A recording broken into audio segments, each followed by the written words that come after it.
Hey everyone, and welcome to Connect. I hope everyone's having a great day so far, attending a lot of great sessions. I'm Victoria. I'm the Director of Marketing here at CMS, and I'm going to be hosting today's session called Data to Decisions, Driving Revenue Through Experiments. And we're going to talk all about experimentation in marketing, the importance of it across all marketing initiatives, from paid media to web assets to content to messaging, and how to approach it. To join me in this discussion, I have Evan Hughes, the VP of Marketing at Refine Labs. So I will give you the floor to introduce yourself, talk about a little bit about your role at Refine Labs and what you guys are working on. Awesome. Thanks, Vic. Appreciate you having me here. Excited to have this conversation. So my name is Evan. I actually am working with Refine Labs on the internal marketing strategy at this time. So I've been here for about 4 years, helping the agency scale. Worked on the client side for a long time, working on consulting across demand strategy. More recently stepped in the in-house function where all things marketing and inbound I'm kind of responsible for. But been in marketing for about 15 years. I'm aging myself, but everything from e-commerce to B2B. So I'm really excited to have this conversation. I think that definitely experimentation is kind of at the heart of all marketers' good decisions and bad ones. So let's do it. Yeah, fair enough. And I guess that's a good segue into kind of the first thing I want to talk about is why experimentation matters. Because, as marketers, we sometimes have this catalog of tried and true strategies or a playbook that we have brought from other companies that we believe work or we're seeing results from. But why is experimenting and trying new things so important? And where in the marketing funnel or on what channels does it drive the most importance? It's kind of subjective in a way, right? So I think experimentation really can operate on any level, any function within an organization. If we were to specifically think about marketing, every decision that we make, an experiment brings the real data there. So we actually have tangible insights that we can look into. It's important for us to have numbers to back up decisions, but also to get buy-in. Us as marketers are constantly trying to find ways to influence within the organization to make changes. And so in order to drive innovation across whether it's product, if you're product marketing, whether it's strategy, channel marketing, whether you're looking to understand your customer ICP, true experimentation helps you make those informed decisions and kind of move the needle quicker and or get people to buy into what you're trying to sell them. So when you're looking at strategy, especially as we're heading towards 2025, where do you start with strategy? And how do you decide, like there's maybe different risk levels of experiments. You testing a new channel or a slightly different message is pretty common, pretty low risk. How do you decide when, you want to do something completely different, or it's time to start testing something new? Yeah, I always like to, this is kind of the blow shit up mentality, which I think is fantastic in the marketing world, because if there's not a curious element within your strategy or there isn't an innate curiosity to want to evolve, then I think that's where things become stagnant. So when this whole idea of wanting to be unique, outside of the box, challenge yourself, I think that's when the strategy needs to evolve. So when you're kind of like, we've gone through this motion, we've had this conversation, I'm ready for something new. Numbers maybe are just kind of stagnant. I think for 2025, especially as like I reflect on Refine Labs and where we're looking to change things, it's really getting more honest with what isn't working. So the experimentation on like the colors, the website, the background, some of this like more like micro testing is interesting, but truly is our narrative and how we're communicating to the market effective? And how do we experiment that? Is we actually have to put test and markets on homepages. We have to understand what's resonating, true and false. So we'll get into more details there. But I think like for us, it's really around our content and our narrative to market. And I think that most companies will start to double down on that in 2025 because there's such a commoditized service across most SaaS companies that it just becomes hard to differentiate yourself. So would you say that you don't even need to be secure in where your pipeline is at or where your pipeline goals or what you've hit so far in terms of your pipeline or revenue goals? Like, because you can say like, hey, we're good with the channels that we have running. We might have some wiggle room to do something different, or is it really the other way around? Is that maybe doing things differently is better and might actually help you hit your pipeline goals?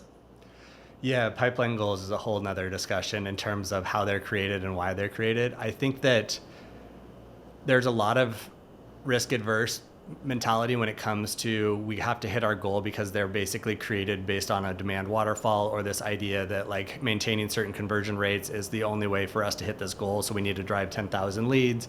I think that kind of is a crutch for marketers, or stalls marketers from actually innovating a bit more. So I challenge that in saying, like, we've been growing, look at like quarter over quarter, we've been growing at 5%, let's say, for inbound. We're kind of on a trajectory for our pipeline. We might miss, it kind of ebbs and flows month over month. But what if we were to actually change the narrative a bit more and say we're going to have a stretch goal internally to try to hit a 10% growth target, which obviously it's all subjective based on numbers. But I think that you have to challenge yourself constantly, because you can hit goals. Some people will just have soft goals that are pretty attainable. Some will have stretch goals that are absolutely obnoxious to try to talk about. But I think it's just identifying how you and your marketing team can actually go in there and be like, all right, I don't know if we're going to hit this, but how can we change it slightly? How can we incrementally improve? Is there a channel specifically, right? Our inbound via website, can we improve conversion rates there? Because those effectively show higher quality of traffic coming to our website, thus could impact revenue. So I think it's important to tie back to pipeline. I just wouldn't necessarily use pipeline as a decision maker in the innovation. You constantly have to think about what's new, what customers are saying, what's the audience we're trying to hit. That should be influencing, and then like looking at pipeline as an indicator of success is where I'd kind of probably, balance the two. Talking about like personas and looking at your market and looking at, the people you're selling to. I mean, things are constantly changing. Curious what you think. I kind of like, as a little bit of a hot take, thinking about this topic, I was thinking that perhaps maybe experimentation can lead to bias, or like you said, stagnation.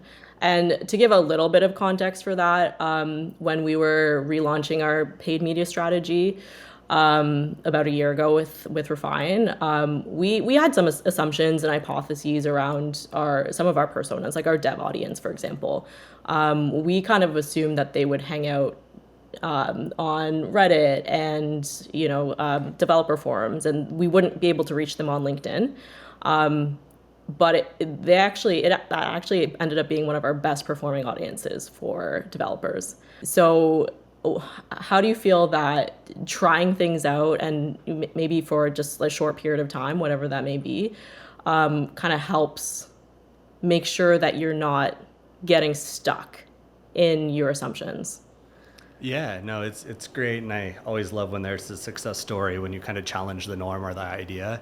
I think it goes back, like peeling the layers back a little bit, like understanding what a true experiment is, right? So in order to have experimentation or to define it, you have to have a hypothesis. So what are you challenging yourself, whether that's small or large? And in your example, right, I just have this intuition, I have this gut reaction that maybe they are there.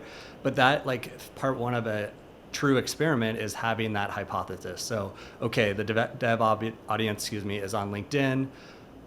How are we going to measure success there? So you'd have to have a control group, a variable group, and then a result. So in that scenario, control would be, we have been targeting our audience on Twitter, not utilizing LinkedIn. So we have no SRA from LinkedIn channels. That's going to be our control group, is like assuming status quo. And then we test an audience as our variable on LinkedIn to see, are we seeing an increase of overall inbound from a dev audience that are reporting on that?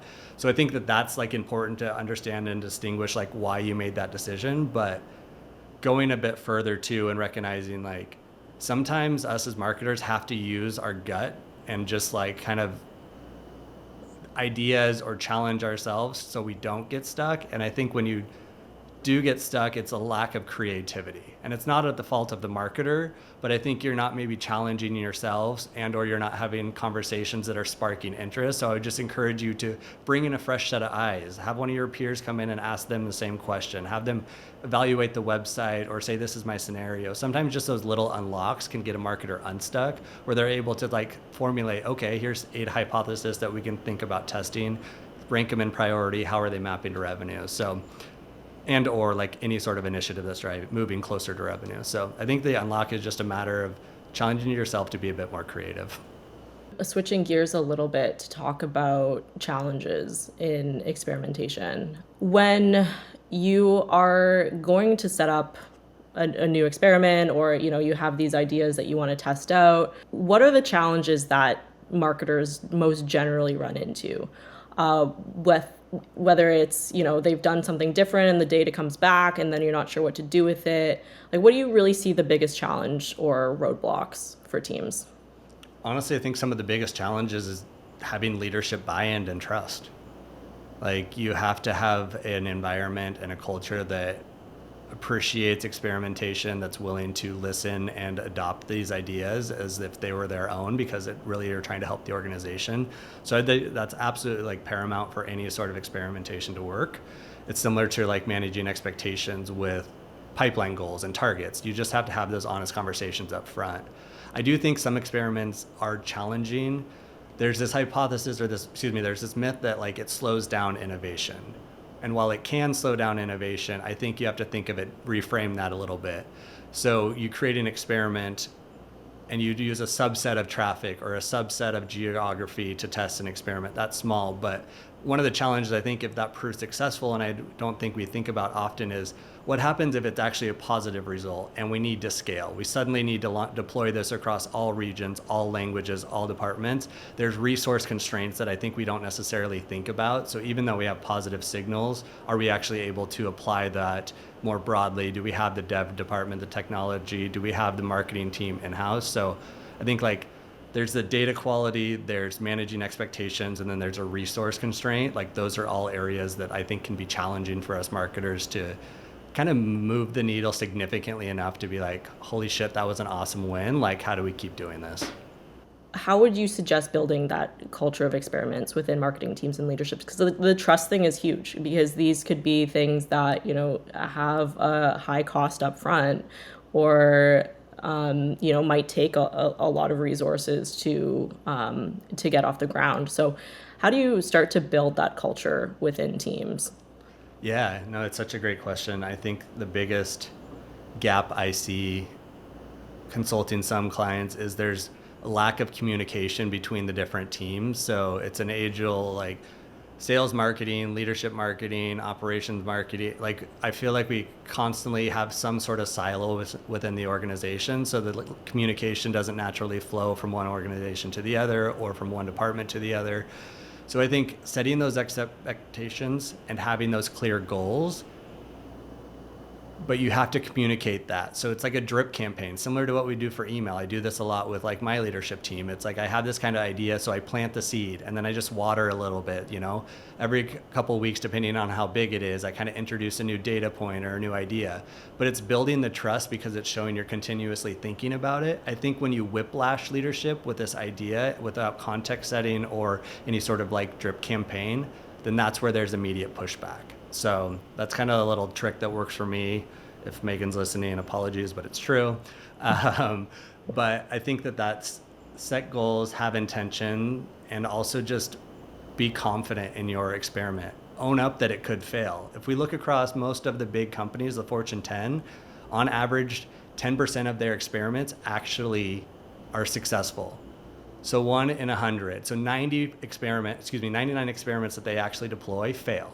I think that mentality of owning up to it and just being honest and saying like, why the hell not? Like, let's experiment, let's try this. These are what I anticipate will happen. And if the best experiments that I've ever run are the ones that fail, because it forces iteration and it forces me to challenge myself to think deeper, go bigger about what I did, why I did it, and kind of that post-mortem. If you can do that every time and you can find out good reasons, like the best experiments will always fail because it gets to a bigger opportunity for you to grow.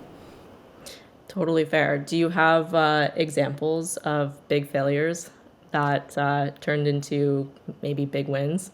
Yeah, I mean, it was an experiment that succeeded and met the hypothesis, right? We were championing it, but then it was an experiment that also failed. So I'll kind of walk you through a little bit about that. When I spent my time at AWS, one of my functions was managing the customer acquisition program. So we had massive budgets, right? It's just extra zeros at that point. Doesn't really matter. But we had these goals to drive signups, free tier signups. So we were kind of a PLG motion of how do we get individuals to adopt and then potentially use.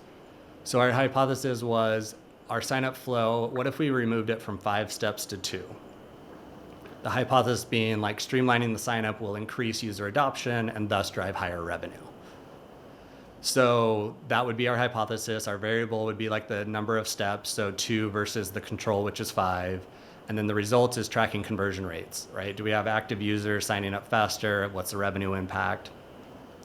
So the outcome, though, we ran this experiment for 35 days. We have a high volume, so it was easier to get learnings quickly. I recognize some individuals or some organizations will take longer, but on paper, the success was there. We had about a 30% increase in sign-up volume and about a 20% lift in short-term revenue.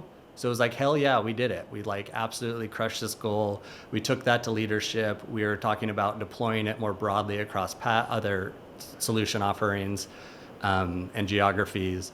But then we looked at it 120 days later, kind of evaluating that cohort. And what we saw is that we are consistently hitting higher number of signups, but the quality was decreasing. So while we won the experiment at the top, we actually lost it at the bottom because only 15% or so, probably 20% of those were converting to paying users, where we were at a benchmark of about 30 previously. So higher churn, shittier emails, a lot of Gmails, a lot of just junk. And I think that that was one where like it was super successful and it got us to really think bigger about like what layers can we add. So we blocked free emails. It was like things we didn't necessarily think about. We saw some language barriers and gaps as we deployed that, but it was a win, but also a loss, and it helped us iterate. So I think that was one of the big successes that we had as a company because we did end up deploying it out. It just took a little bit longer for us to kind of that aha, what do we do now moment. And I mean, I think that's huge. Like it is an iteration to a degree.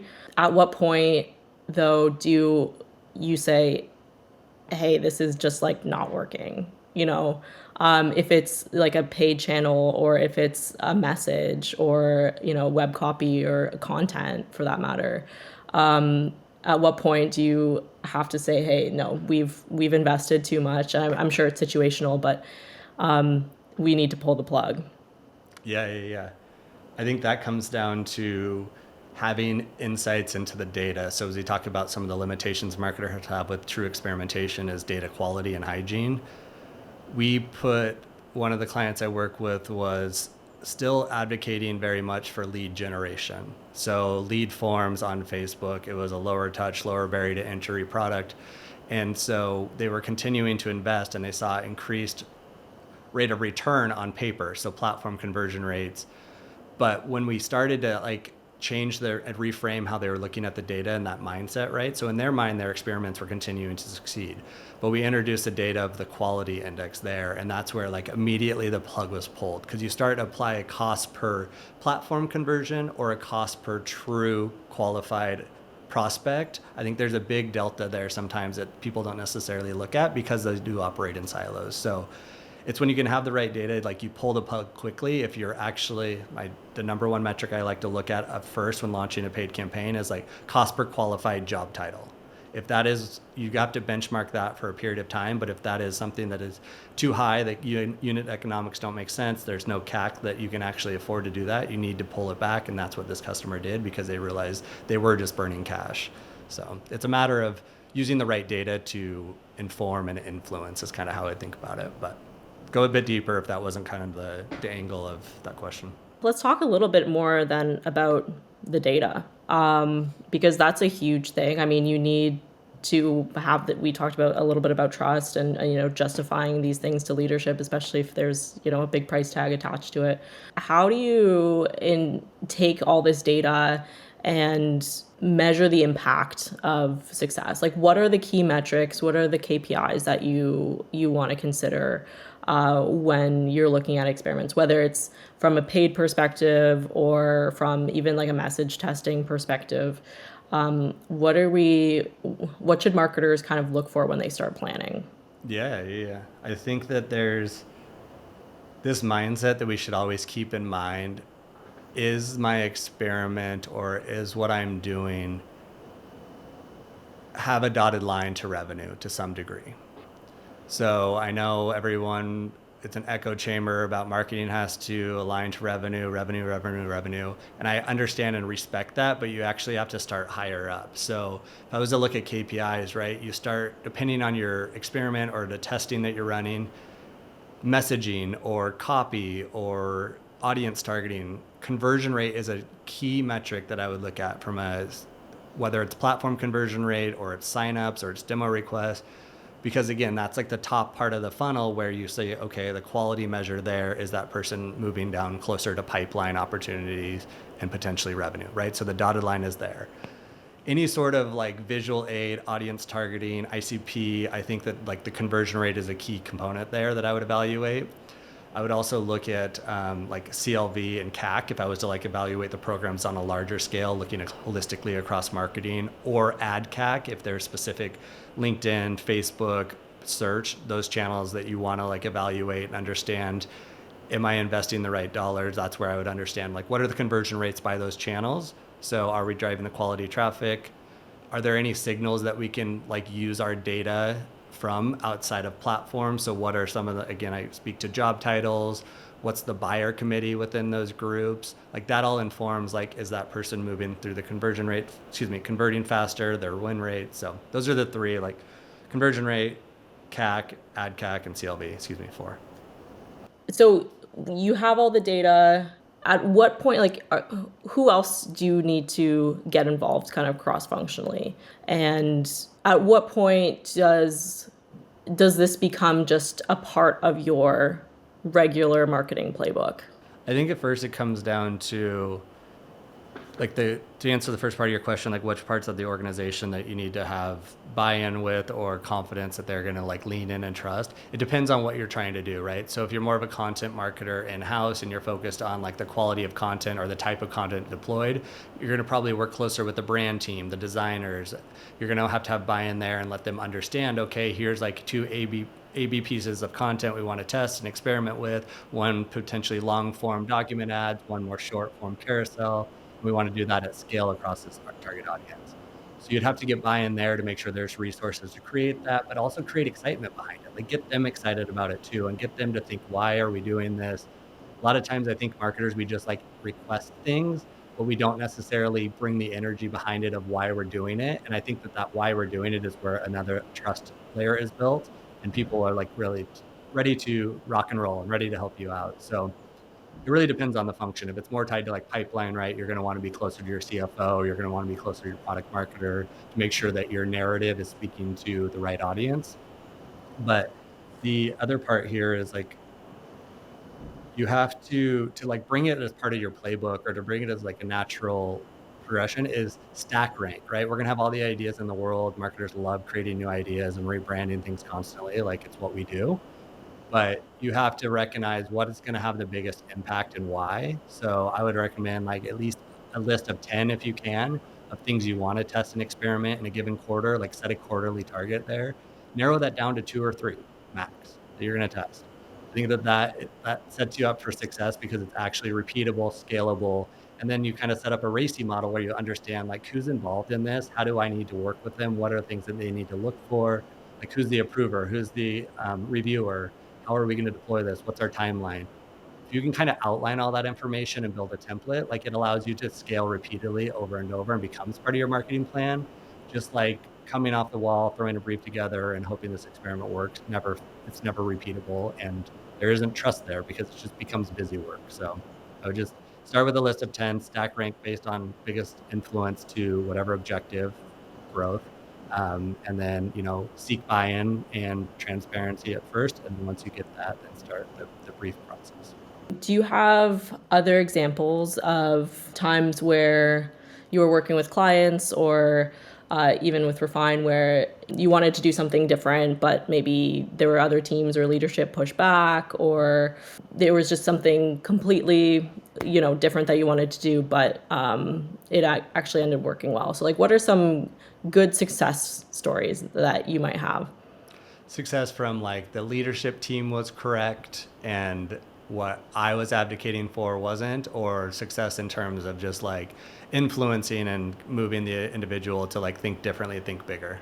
Influencing the company to think bigger. Because I mean, like when we were relaunching our paid strategy also, and working on display ads and new creative, we went completely different from off brand, from a completely different messaging, different style of ads, really just to stand out from the crowd. Because I mean, at least .cms specifically is in a very crowded space, lots of vendors, lots of competition. So we took our creative in a completely different direction to really try to stand out from the crowd. So yeah, things like that. Yeah, yeah, yeah. Well, I think inherently there's a security and sameness that a lot of companies feel is important because if a competitor's doing it, I want to do it the same. And or there's just like this imposter syndrome of if we push outside the boundary, are we actually going to take a bigger risk that's going to have a long-term impact? I would say that there was probably two scenarios out of the 50 companies I've worked with over the course of the last 3 years where we pushed too aggressively on our messaging and there was actually a minor backlash from the audience. And it was just two specific ads that I can't go into details, but they were just a bit too risque for like their audience. So they had two complaints, went up the chain of the leadership, like all the way up to the CEO, and came down on us as like they're not understanding our brands or not understanding like our brand guidelines. Why are they pushing this way? But then we started to notice that this actual ad got kind of rotated around on Reddit, tweeted about. It actually created more demand and more interest. So that one individual influenced like us to turn off that whole ad set. But we actually saw in the dark social community, it was kind of being advocated for and it was interesting and it created a little bit of, I guess, commotion.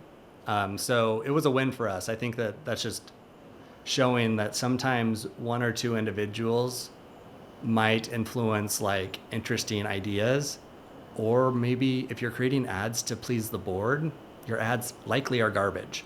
So I think that it's okay to take risks because what's the worst that happens? Social memory is like 35 minutes max. You see an ad, you scroll for another hour, you forget what you saw. Like if you don't catch somebody's attention, what's the point? You might as well just pay for a white space and then walk away. Yeah, that's fair. I mean, we were creating ads that had like curse words and, well, I mean, videos that had like a bleep to bleep out some curse words. And I was like a little bit nervous to go to leadership with it and be like, hey, this is what we created. But they ended up really liking it. It's fun to push boundaries, and then I'm in the personality of it's easier to ask for forgiveness than permission, right? So like push something along, and I think that that has been beneficial at times. I've had my hand slapped a few times, but to your point, it's like why not? We have to recognize that there are not dinosaurs running this company. There are modern marketers that have been immersed in social media their whole life, mostly, right? Or this idea of just feed consumption across every platform or every device we have.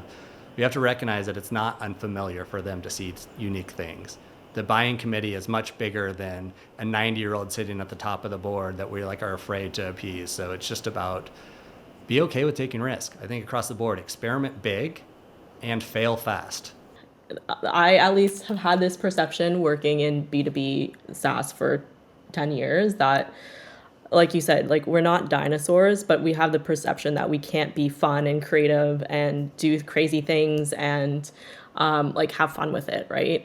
But I feel and I kind of hope that's changing a little bit. I mean, I agree. we see companies experimenting with like B2B SaaS companies experimenting with new ideas all the time, and trying to reach more people on TikTok, or do more things that would hopefully go viral. But yeah, do you see that a lot more with the clients that you've been working with? Is that where getting away that B2B SaaS is stale and has to be serious and professional? Yeah, it's interesting. I think it depends so much on the industry, of course, right? So, like security and compliance is such an important topic because it really is that the heartbeat of most companies. You have to have secure data, you have to have secure financials, and there's this GDPR component. So I recognize that some of these can play a little bit to the fun aspect of marketing, but also have to maintain a bit of a seriousness because it is a serious cause, right? So anybody getting hacked or any sort of business getting hacked is detrimental to success. But I do think that if we look across industries, you do have the ability to lighten up a little bit. And I am seeing that, right? Because there's this element of nobody wants to see a stock photo of an individual holding a clipboard with a tagline next to it. And that is like what most of SaaS is, or this like round table of models sitting there looking at this PowerPoint deck. It's effectively like the most dated way to portray modern just working style as an organization. So I do see an evolution. I'm super excited to see it. I think it would be remiss if I said that every organization is making this shift. I also think it comes down to what is the stage that the company is at. So, like Series A, Series B, seed, they're able to take those risks because they're trying to stand out and be more unique in the market. And then if we look at like true enterprise, like these companies have been around for a long time that are super successful, but they're a bit of stagnant, their growth is a bit stagnant.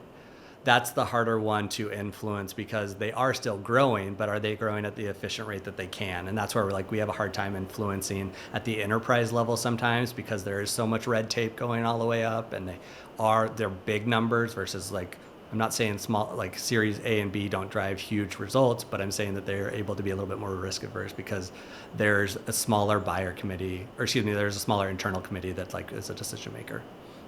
Do you have any other examples that you want to share of end-to-end experiments or things that worked, things that didn't work? Yeah, it's a tough one to answer because we are constantly running experiments on everything related to like ICP, customer journey, understanding like audience signals. But one that's played out in how we define it, but it's still so interesting that most companies that will raise their hand to work with us still hasn't deployed, but this component of self-reported attribution. So we see this experiment constantly. And for those folks that aren't familiar, basically on the demo form on your website, having a free text space that allows you to write like how you actually heard about the company. And sure, you might get a little garbage, and there's always a pushback from companies because they'll either have it and have it as a drop down. So they have like predefined paid social, LinkedIn, channel specific, other. And that's for data hygiene. But I always challenge that's for your own personal management. That's not truly what the customer is going to select. And 99% of the time, the top one's the one selected. Or if you give other, like what the hell are you learning when somebody selects other? Like that's not going to apply any value. So we get this challenge. We're challenged a lot is if we add this, are we going to actually see a decrease in conversion rates on our form?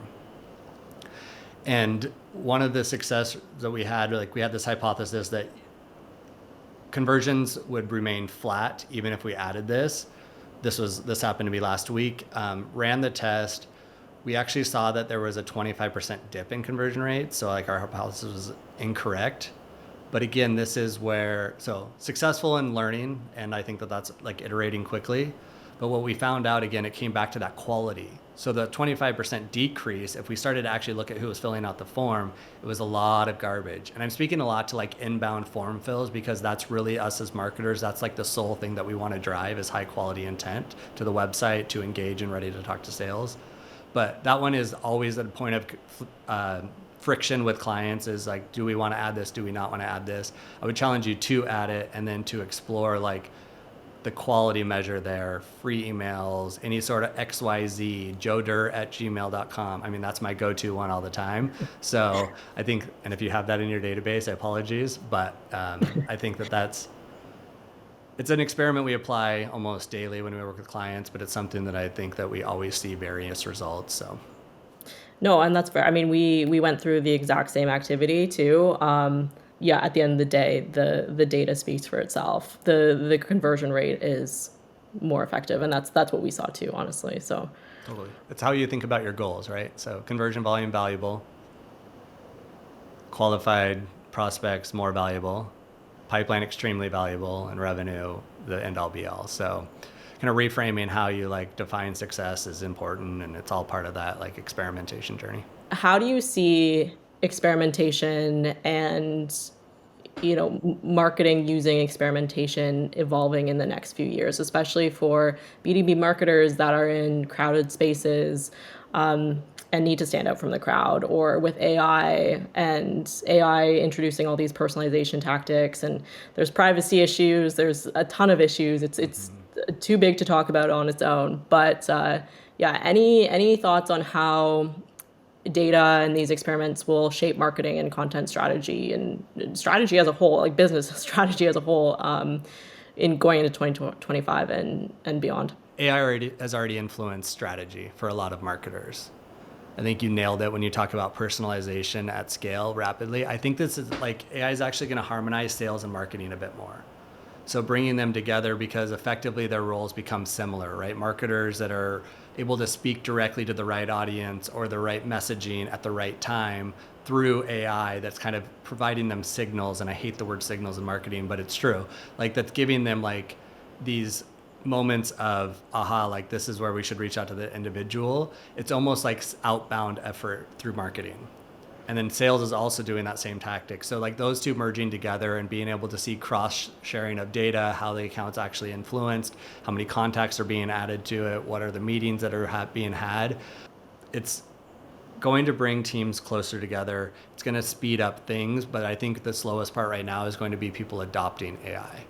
So AI is going to commoditize a ton of the companies and they're going to become the same. So a lot of the personalization companies are their tools and technology are awesome, but how do you differentiate yourself from them? So I think that that's going to be what we're going to see the companies either merge or we're going to see a lot more companies kind of erode naturally and organically through AI because it's able to easily add to people with more market share, right? So if you're the top 10% of market share, you're likely going to survive versus somebody new coming in with the same technology. It's going to be a lot harder for you to have influence and impact.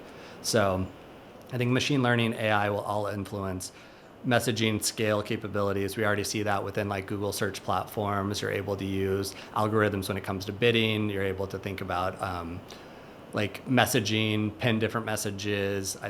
It's all a matter of speed and complexity. And I think just over time, as we become comfortable with it, it's just going to make a lot of what we do the same. We're all using the same signals. We're all targeting the same.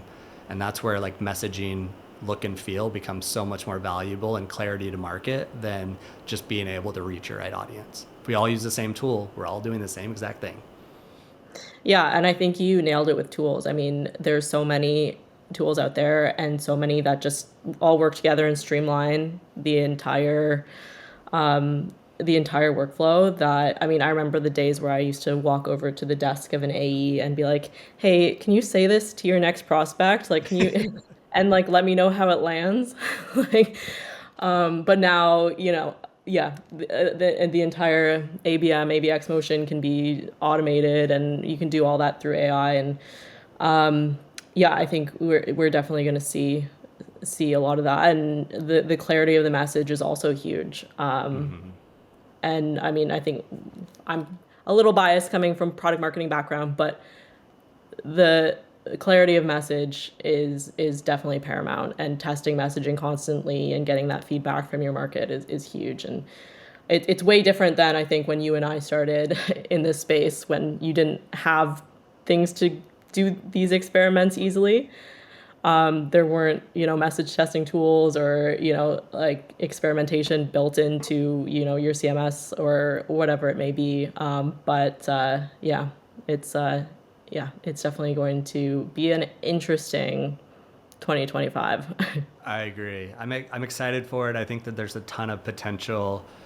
I'm ready for the sameness to go away. And it's similar to putting the prefix of I at the beginning of everything. And, when iPhone rolled out and then there was iFix, iSolution. Now we're seeing a lot of AI elements added to businesses just to try to like grab that market share. And while it's valuable, I think that being able to differentiate yourself is so much more important. So like that's where I think continuing to experiment, iterate messaging, look and feel, just customer journey is going to set you apart from any of your competitors as long as you find that solution and how to do that repeatedly. This has been a super interesting conversation and we appreciate having you. Where can people find you, connect with Refine Labs for more information? Good question. So you can find me at linkedin.com/Evan G. Hughes. Feel free to shoot me a DM or connect with me there. Always happy to network and love to hear kind of what experiments you failed on. I think that we learn faster when we talk about what failed, not what worked. So, but also Refine Labs too. If you have any questions related to that, you can check out our page, refinelabs.com. We're super excited to just have conversations with other companies that are looking to come into more modern marketing, better demand strategy, and just really think differently about how they go to market. Awesome. Well, thank you so much. Awesome.